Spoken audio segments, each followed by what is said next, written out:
Hello everyone, welcome to study Mantra by Neha. आज के current affairs का सेशन स्टार्ट करते हैं। चलिए देखते हैं first question. When is world bamboo day observed? विश्व बांस दिवस कब मनाया जाता है? ये मनाया जाता है 18 सितंबर को। सितंबर में जितने डेज हैं उसे एक बार रिवाइज कर लेते हैं। 1 से 7 सितंबर नेशनल न्यूट्रिशन वीक मनाया जाता है। 2 सितंबर को इंटरनेशनल कोकोनट डे मनाया जाता है। 5 सितंबर को इंटरनेशनल डे ऑफ चैरिटी मनाया जाता है। 7 सितंबर को क्या बनाते हैं? International day of clean air for blue skies. इसका थीम था टुगेदर फॉर क्लीन एयर। 8 सितंबर को इंटरनेशनल लिटरेसी डे मनाते हैं। 10 सितंबर को वर्ल्ड सुसाइड प्रिवेंशन डे मनाया जाता है। 14 सितंबर को हिंदी दिवस मनाया जाता है। और मुझे बताइएगा वर्ल्ड हिंदी डे कब मनाया जाता है, ये कमेंट सेक्शन में लिख के बताइएगा। 16 सितंबर को वर्ल्ड ओजोन डे मनाया जाता है। Insurance regulatory and development authority of India, जिसे इरडाई बोलते हैं, has formed a standing committee on cyber security.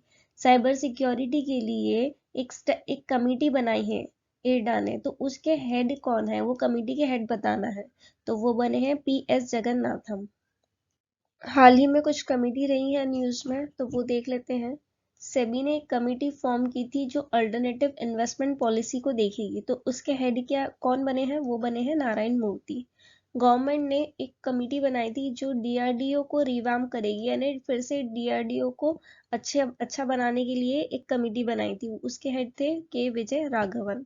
CVC यानी सेंट्रल विजिलेंस कमीशन ने एक एडवाइजरी बोर्ड बनाया था बैंक फ्रॉड के ऊपर। तो उसके हेड कौन बने थे? Suresh N Patel. Centre form committee to review monitor cheetah translocation. चीता को ट्रांसलोकेट करना आता है एक जगह से दूसरी जगह। तो उसके लिए एक कमिटी बनाई थी। तो उसको रिव्यू कौन करेगा? उसके हेड बने थे डॉक्टर राजेश गोपाल। गवर्नमेंट ने एक और कमिटी बनाई थी जो कैबिनेट सेक्रेटरी उसे लीड करेंगे। तो वो थी मिशन कर्म योगी के लिए मॉनिटर करना था। तो उसके हेड कौन थे? Rajiv Gauba. One nation one election के लिए एक कमिटी बनाई थी। तो उसके हेड थे, ये फॉर्मर प्रेसिडेंट है, Ramnath Kovind. Which country hosted the inaugural United Nations Commission on International Trade Law South Asia Conference? ये कॉन्फ्रेंस फर्स्ट टाइम हुई है। UN commission on international trade law south Asia conference. तो ये किसने होस्ट की है? ये होस्ट की है इंडिया ने। ये इवेंट कहाँ हुआ था? ये हुआ था न्यू दिल्ली में। Which bank launches IB Sati to enhance financial inclusion services? IB Sati app launch किया है क्योंकि फाइनेंशियल इंक्लूजन जो सर्विसेज है उसे बढ़ाने के लिए। तो वो किसने किया है? इंडियन बैंक ने किया है। अब ये क्या करेगा? बैंकिंग सर्विसेज, जो बेसिक बैंकिंग सर्विसेज है, वो कुछ फिक्स्ड आउटलेट पे रखेगा और कम से कम 4 घंटे के लिए डेली रखेगा। और डोर स्टेप बैंकिंग भी प्रोवाइड की जाएगी, जिस वजह से फाइनेंशियल इंक्लूजन हमारा पूरा हो सके। तो ये ऐप के थ्रू फाइनेंशियल इंक्लूजन सर्विसेज को बढ़ाएंगे। Recently, which Indian fashion designer was honored with the Knight of the Order of Arts and Letters by the French government? ये पूरा जो है ये फ्रेंच में लिखा हुआ है।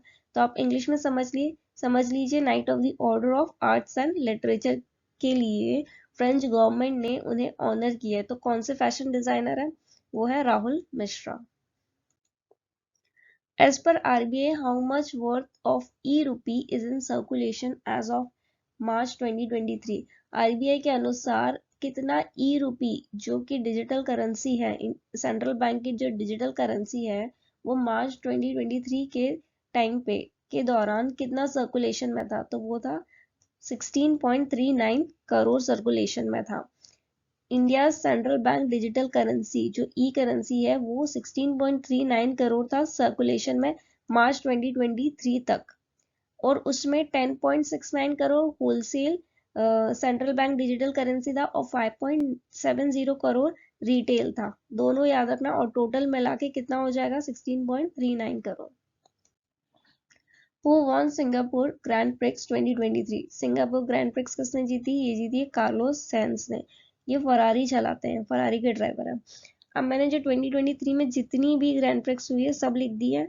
बस ये याद रखो, सऊदी अरेबियन और अजरबैजान वो जीती है सर्जियो पेरेस ने। बाकी जितनी भी हैं वो सब जीती है मैक्स वर्स्टैपेन ने, फिर सिंगापुर की हुई है तो वो जीती है कार्लोस सैंज ने।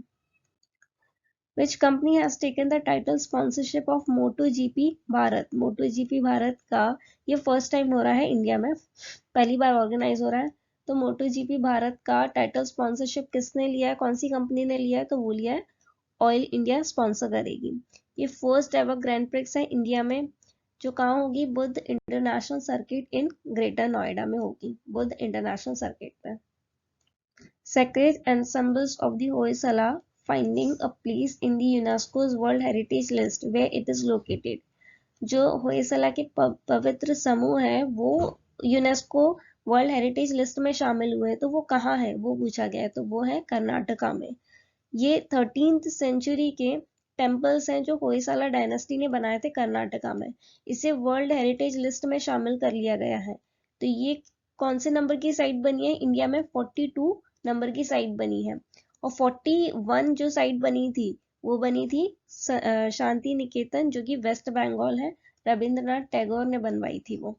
तो उसे हाल ही में मिला था यूनेस्को टैग, और अभी मिला है 42nd में, वो मिला है सेक्रेड एंसेम्बल्स ऑफ दी होयसला को। चलिए आज का सेशन यहीं एंड होता है, मिलते हैं नेक्स्ट सेशन में। Thank you.